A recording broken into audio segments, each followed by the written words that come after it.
नमस्कार दोस्तों। अब यहाँ पर एक सीधी और सिंपल चीज़ यहाँ पर कही जा रही है कि भाई आपको इंडिया को पीओके मतलब पाकिस्तान ऑक्यूपाइड कश्मीर और गिलगित बाल्टिस्तान दे देना चाहिए।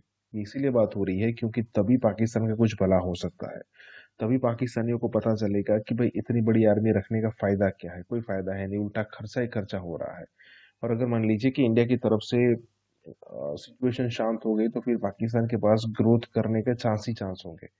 वहाँ की आर्मी, वहाँ के जो जिहादी जिहादी लोग हैं, वो इंडिया का डर दिखाते दिखाते हिंदू मोदी आरएसएस हिंदुत्व ये सारा डर दिखाते दिखाते लोगों को ऐसा प्रिपेयर करके रखते हैं कि भाई नहीं, हमें इतनी बड़ी आर्मी चाहिए कि इतनी जरूरत है नहीं उनको। और इंडिया ने आज तक का रिकॉर्ड है कि कभी पाकिस्तान पर सामने से हमला नहीं किया है।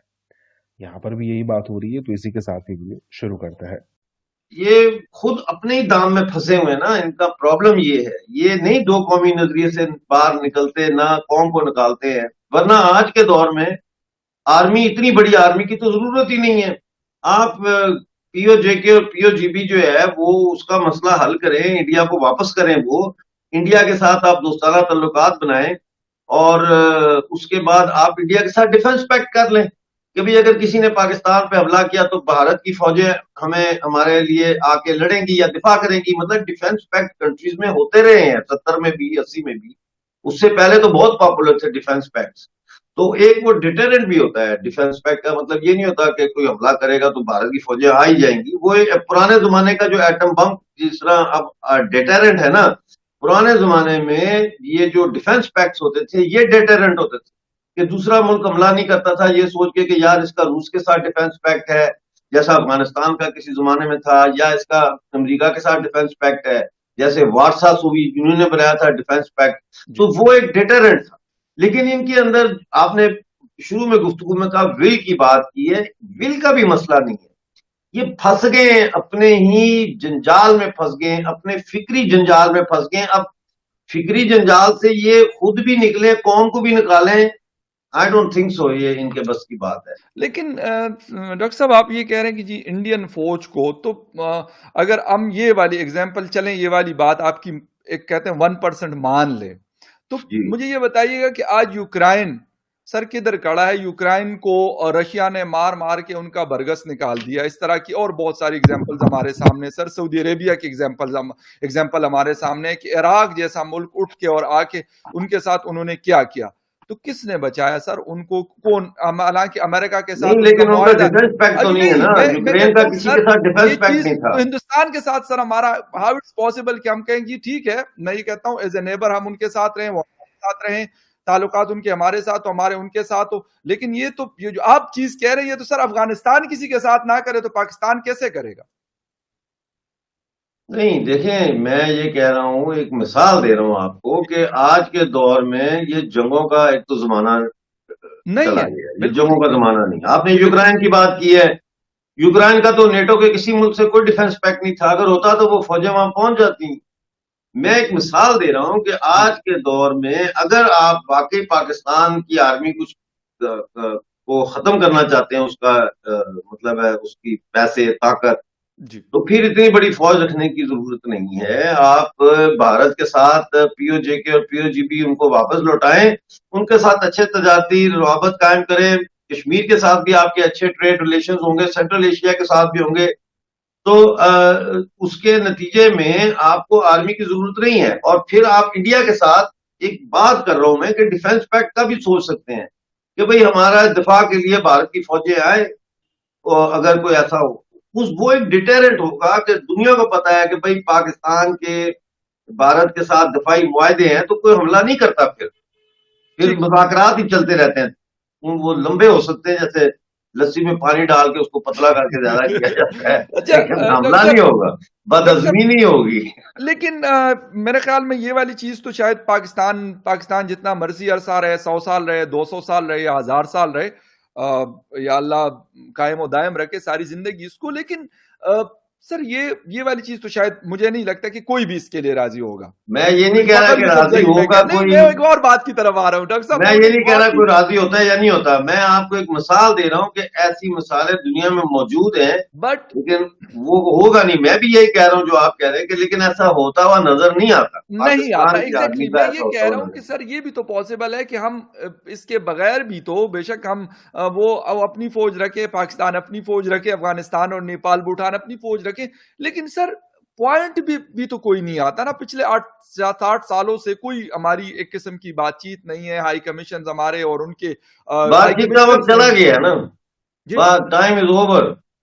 بات چیت نہیں ہوگی. اب بات چیت کا وقت چلا گیا ہے. تو کیا ہوگا سر؟ آپ کو سمجھ نہیں آ رہی, پاکستان میں جنگ لوگوں کو ہوگی. سمجھ نہیں آ رہی, بات چیت کا وقت گزر چکا ہے. نہیں تو اب سر بات چیت جنگ کریں گے, کیا صرف یہ کریں ہے گے؟ سرنڈر. پاکستان آرمی صرف اب سرنڈر کرے, بلوچستان میں سرنڈر کر دے بلوچوں کے آگے, اور پی او جے کے میں لائن آف کنٹرول پر بھارت کے آگے سرنڈر کر کے ہتھیار ڈال دے. اس کے علاوہ پاکستان آرمی کی کوئی بچنے کی مجھے صورت نظر نہیں آ رہی. آپ سر تو یہ بات یاد رکھیے گا. میں نے 11 سال پہلے کہا تھا, آرٹیکل لکھا تھا, گوگل پہ چلے جائیں وہاں آپ کو مل جائے گا. ڈیفالٹ ود ڈگنیٹی, کہ عزت کے ساتھ ڈیفالٹ کر جاؤ. اس وقت آصف زرداری کی حکومت تھی, وہ صدر تھے. اور ڈائی ان ڈسگریس. لیکن آپ لوگوں نے ڈائی ان ڈسگریس چنا. اب آپ ذلیل ہو کے مر تو رہے ہیں, لیکن ذلیل ہو کے مر رہے ہیں. ادھر سے مانگ ادھر سے مانگ, بجائے اس کے کہ آپ کھڑے ہو جاتے کہ جو قرضے پاکستان کو I M F, World Bank اور دنیا کے ملکوں نے دیے انکلوڈنگ امریکہ, وہ بدنیتی پر مبنی تھے. اس لیے کہ وہ فوجی آمروں کے ساتھ ان کے جو ایگریمنٹس کیے گئے, اور کوئی بینک کسی کو پیسہ نہیں دیتا جب تک ان کو یہ گارنٹی نہ ہو کہ یہ سسٹینیبل اکانومی ہے اور یہاں سے ہمیں ہمارا قرضہ واپس آئے گا. تو کیا ان کو پتا نہیں تھا؟ یہ ایک سرمایہ کی غلامی میں ہمیں جکڑا گیا. پورے پاکستان کو جکڑا گیا, پورے ایشیا کو جکڑا گیا, پورے افریقہ کو جکڑا گیا, اور یہ بدنیتی پر مبنی تھے. میں کہتا ہوں کہ ان قرضوں کی واپسی کی کوئی گنجائش نہیں ہے. لے جائیں پاکستان کو عالمی عدالت میں اور ثابت کریں کہ انہوں نے بدنیتی پر یہ قرضے نہیں دیے. آئی ایم ایف بدنیتی پر قرضے دیتا ہے, ورلڈ بینک بدنیتی پر قرضے دیتا ہے. ان کا مقصد منافع کمانا ہے. یہ اکانومیوں کو کھا جاتے ہیں, نگل جاتے ہیں, اور عوام کا خون نچوڑتے ہیں. لہذا یہ جو قرضے پاکستان پر آج چڑھے ہوئے ہیں, فوجی آمروں نے شروع کیے اتنے بڑے بڑے قرضے لینے, اور پھر انہی کی پراکسی جو سول گورنمنٹس ہیں ان کے ذریعے انہوں نے اور قرضے لیے. تو یہ تو انٹرنیشنل کورٹ آف لا میں مقدمہ چلنا چاہیے ان کے اوپر جو انہوں نے قرضے دیے. بالکل. اچھا ڈاکٹر صاحب, آپ کی میں ابھی بھی تھوڑی دیر پہلے شو سے پڑھ رہا تھا کہ آپ کہہ رہے ہیں کہ جی جموں والا جو روٹ ہے اس کو کھولا جائے, آپس میں ٹریڈ کیا جائے, یہ اس میں آپ نے کچھ سجیشنز دی ہوئی ہیں. تو از اٹ پاسبل, کیونکہ کشمیر کے کچھ یہاں پہ جو کشمیر کے لوگ ہیں, کچھ میرے جان پہچان والے, ان سے بھی میری بات ہوئی, کچھ ان سائڈ کے کشمیر کے لوگ بھی کہتے ہیں کہ ہاں یار ٹریڈ ہمارے بیچ میں پہلے ہوتا تھا لیکن اب کچھ سالوں سے بند ہے. تو آپ نے بھی سجیشنز دیے ہوئے, تو یہ پاسبل ہے کہ پہلے جس طرح ہوتا تھا, گاڑیاں آتی جاتی تھی, سامان آتا جاتا تھا دونوں اطراف سے, اور لوگوں کا کاروبار بھی چلتا تھا, لوگوں کی زندگی, یقیناً کاروبار جہاں پہ بھی ہوتا ہے لوگوں کی زندگیاں اس سے بدلتی ہیں, بہتر ہوتی ہیں. دیکھیں بات یہ ہے کہ بسیں بھی چلتی تھیں, دوستی بس, تجارت بھی ہوتی تھی ادھر پنچ میں, اور دوسری جگہوں پر ٹریڈنگ پوسٹ بنی ہوئی تھی. ایکسکیوز می, دوسری طرف راجوری وغیرہ میں اور منڈی میں ٹریڈنگ پوسٹ تھی. مال آتا تھا, اترتا تھا, وہ واپس چلے جاتے تھے ٹرک. اسی طرح یہاں سے وہاں جاتا تھا, اترتا تھا, ٹرک واپس آ جاتا. اور پھر یہ جو کراس فائرنگ ہوئی اور سارا, تو یہ بند ہو گیا. اب تو پچھلے سال 25 فروری سے line of control per cease fire ہے. جی بالکل. اور اب اس 25 کو 1 سال ہو جائے گا فروری کو. تو اب دوسری طرف یہ ہے, میں نے تو یہ سچی بات ہے جو میں نے یہ بیان دیا ہے جو آج چھپا ہے سارے اخباروں میں, جی بالکل, وہ بیان کا مقصد اپنی قوم کو بچانا ہے. دیکھیں اس وقت ہمارے جو پی او جے کے لوگ ہیں بھوکے مر رہے ہیں. ایک بندہ 16 جنوری کو کیو میں کھڑا تھا آٹا لینے کے لیے, ہارٹ اٹیک ہوا اس بوڑھے آدمی کو, وہ مر گیا وہاں. 20 تاریخ کو پرسوں یعنی کہ نکیال میں بہت بڑا مظاہرہ ہو رہا ہے, اور وہ کہہ رہے ہیں کہ ہم لائن آف کنٹرول کی طرف جائیں گے. اسی طرح اور جگہوں پہ 740 کلومیٹر کا جو ہمارا بارڈر ہے, لائن آف کنٹرول جس کو کہتے ہیں, بالکل, اس کے مختلف جو پوائنٹس ہیں وہاں سے اب لوگ یہ سوچ رہے ہیں کہ ہم پیسے لے کے بارڈر لائن آف کنٹرول پہ جائیں اور انڈیا کو کہیں کہ آٹا لاؤ ہم کھائیں.